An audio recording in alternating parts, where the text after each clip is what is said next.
নতুন বছর আসা মানেই কিন্তু মনে অনেক নতুন আশা জাগে, তাই না? বিশেষ করে যারা ভাবছেন যে ইউটিউবার হবেন। কিন্তু সমস্যাটা হয় কি, যখন অনেক দিন ধরে চেষ্টা করার পরেও সাফল্যটা ঠিক ধরা দেয় না, তখন মনে হয়, ধুর, আমি কি আদৌ কোনোদিন সফল হতে পারব? এই যে একটা হতাশা, এটা কিন্তু খুব স্বাভাবিক। তো চলুন আজ আমরা এই ব্যাপারটাই একটু ভেঙে দেখব। আর এর জন্য আমরা সাহায্য নেব, খুঁজে বের করার চেষ্টা করব যে ২০২৬ সালে ইউটিউবে সফল হওয়ার আসল মন্ত্রটা ঠিক কী। এই প্রশ্নটা দেখলে হয়তো অনেকেরই বুকের ভেতরটা কেমন করে ওঠে। কত স্বপ্ন, কত পরিকল্পনা নিয়ে ইউটিউব চ্যানেলটা শুরু করা হয়, কিন্তু একটা সময়ের পর মনে হয় সব চেষ্টায় যেন বৃথা যাচ্ছে। আর ঠিক এই পয়েন্টে দাঁড়িয়েই কিন্তু আসল লড়াইটা শুরু হয়। তো সবার আগে যে প্রশ্নটা মাথায় আসে তা হলো, ইউটিউবে তো এখন প্রচুর কম্পিটিশন, মানে যাকে বলে একেবারে লোকে লোকারণ্য। এই ভিড়ের মধ্যে বিশেষ করে ২০২৬ সালে এসে নতুন করে কি আর সফল হওয়া সম্ভব? অনেকেই আছেন যারা ভাবেন, আরে ২-৩ বছর তো হয়ে গেল, দিন রাত এক করে খাটছি, কিন্তু কিছুই তো হচ্ছে না। আর যখন কোনো আর্থিক রিটার্ন আসে না, তখন বাড়ি থেকেও নানান কথা শুনতে হয়, যেমন কি করছিস সারাদিন, শুধু শুধু সময় নষ্ট। এই চাপটা কিন্তু মারাত্মক, আর এটাই অনেককে থামিয়ে দেয়। দরকার, যেটাকে আমরা ভাবছি নষ্ট হয়ে যাওয়া সময়, সেটা আসলে ব্যর্থতা নয়, বরং এটা ভবিষ্যতের জন্য করা একটা দারুণ ইনভেস্টমেন্ট বা বিনিয়োগ। কিভাবে? চলুন সেটাই একটু বোঝার চেষ্টা করি। আমাদের মনের মধ্যে ভয়টা কাজ করে যে আমার এতগুলো বছর নষ্ট হয়ে গেল। কিন্তু বাস্তবতাটা হলো, এই যে সময়টা গেল, এটাকে যদি আমরা বিনিয়োগ হিসেবে দেখি, তাহলে পুরো ছবিটাই বদলে যায়। মানে এই সময়টা আসলে ছিল নিজেকে তৈরি করার সময়, ভবিষ্যতের জন্য প্রস্তুত হওয়ার সময়। এই দৃষ্টিভঙ্গির পরিবর্তনটাই কিন্তু সাফল্যের দিকে প্রথম ধাপ। একবার ভেবে দেখুন তো, এই ব্যর্থ সময়টাতে আপনি নিজের অজান্তেই কত কিছু শিখে ফেলেছেন। ভিডিও এডিটিং, সুন্দর থাম্বনেল বানানো, ক্যামেরার সামনে সাবলীলভাবে কথা বলা, এসইও, ইউটিউব প্ল্যাটফর্মটা কিভাবে কাজ করে, এই সবগুলোই কিন্তু আপনার এক একটা বিরাট সম্পদ। যে আজ নতুন শুরু করছে, তাকে এই সব কিছু শিখতে আবার নতুন করে সময় দিতে হবে। আর এখানেই কিন্তু আপনি তার থেকে কয়েক ধাপ এগিয়ে আছেন। উনি ২০১৬ সালে চ্যানেল শুরু করেছিলেন, আর প্রথম পেমেন্ট হাতে পেয়েছিলেন কবে? ২০১৯ সালে। মানে পুরো তিনটে বছর। এই লম্বা সময়টা ছিল ওর শেখার সময়, ধৈর্য ধরে টিকে থাকার লড়াইয়ের সময়। এটাই পরিষ্কার করে দেয় যে সাফল্য কিন্তু একদিনে আসে না। বেশ, তাহলে প্রশ্ন হলো, সাফল্যের আসল রাস্তাটা কোনটা? কোনো গোপন ট্রিক, কোনো শর্টকাট? ইউটিউবে সফল হওয়ার একটাই পথ আছে, আর সেই পথটা ২০২৬ হোক বা ২০৩০ কোনোদিনও বদলাবে না।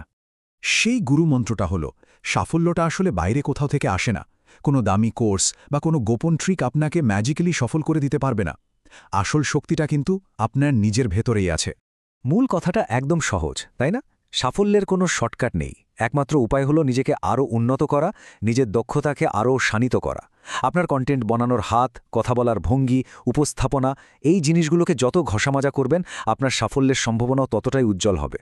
অনেকেই মনে করেন যে একটা দামি কোর্স কিনে নিলেই বুঝি সব সমস্যার সমাধান হয়ে যাবে, কিন্তু কোর্স আপনাকে হয়তো একটা রাস্তা দেখাতে পারে, কিন্তু সেই রাস্তায় হাঁটার কাজটা, শেখার কাজটা আর সেটাকে প্রয়োগ করার দায়িত্বটা কিন্তু সম্পূর্ণ আপনার। আচ্ছা, দক্ষতা তো না হয় অর্জন করা গেল, কিন্তু সেটার সঠিক প্রয়োগও তো জানতে হবে, তাই না? মানে শুধু পরিশ্রম করলেই তো হবে না, কৌশল করে পরিশ্রম করতে হবে। চলুন দুটো বাস্তব উদাহরণ দিয়ে ব্যাপারটা বোঝা যাক। তো ঘটনা শুনলে বিষয়টা একদম জলের মতো পরিষ্কার হয়ে যাবে।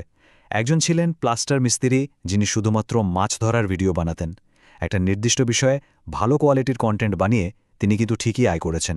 অন্যদিকে আরেকজন ছিলেন যিনি ধর্মীয় বিষয়ে লাইভ স্ট্রিম করতেন। তার ভিডিওতে লক্ষ লক্ষ ভিউজ আসত, কিন্তু আয় ছিল শূন্য। ভাবছেন পার্থক্যটা কোথায় হলো? পার্থক্যটা হলো ক্যাটেগরিতে। দ্বিতীয় জনের কন্টেন্টের কোনো নির্দিষ্ট ক্যাটেগরি ছিল না, আর এমন একটা বিষয় ছিল যেখানে বিজ্ঞাপন ঠিকমতো চলে না। ফলে মিলিয়ন মিলিয়ন ভিউ আসা সত্ত্বেও তার আয় ছিল শূন্য। এখান থেকে এটাই বোঝা যায় যে সঠিক বিষয় বা নিশ বেছে নেওয়াটা কতটা জরুরি। এই যে $230, এই সংখ্যাটাই কিন্তু আসল কথা বলছে। এটা প্রমাণ করে যে আপনার পেশা বা শিক্ষাগত যোগ্যতা যাই হোক না কেন, যদি একটা নির্দিষ্ট বিষয়ে দক্ষতা কাজে লাগিয়ে ভালো কন্টেন্ট বানানো যায়, তাহলে সাফল্য আসবেই। কারণ ইউটিউব কিন্তু শুধু ভিউয়ের খেলা নয়, এটা আসলে ভ্যালু বা মূল্য দেওয়ার খেলা। তাহলে পুরো আলোচনাটা থেকে আমরা কি শিখলাম? বিশেষ করে যারা নতুন করে শুরু করতে চাইছেন, তাদের জন্য সাফল্যের পথটা ঠিক কেমন হওয়া উচিত? চলুন সবটা একবার গুছিয়ে নেওয়া যাক। দেখুন, সাফল্যের রাস্তাটা কিন্তু এই 4টে সহজ ধাপেই তৈরি। প্রথমে নিজের পছন্দের একটা বিষয় বেছে নিন। তারপর সেই বিষয়ে নিজেকে একেবারে দক্ষ করে তুলুন। এমন কন্টেন্ট বানান যা দর্শকদের সত্যি কোনো কাজে লাগবে। আর সবচেয়ে গুরুত্বপূর্ণ হল ধৈর্য ধরে লাগাতার কাজটা করে যাওয়া। এই নিয়মটা কিন্তু চিরন্তন, সব সময়ের জন্য সত্যি। তো এই আলোচনা শেষে এখন প্রশ্নটা কিন্তু আপনার নিজের জন্য। ইউটিউবে সফল হতে গেলে অনেকগুলো দক্ষতার প্রয়োজন হয়, তা আমরা দেখলাম। কিন্তু আপনার এই যাত্রার শুরুতে এমন কোনো একটা দক্ষতা আছে যেটাকে আপনি সবার আগে নিখুঁত করতে চান? একবার ভেবে দেখুন, কারণ আপনার আজকের এই সিদ্ধান্তটাই কিন্তু আপনার আগামী দিনের সাফল্যের রাস্তাটা তৈরি করে দেবে।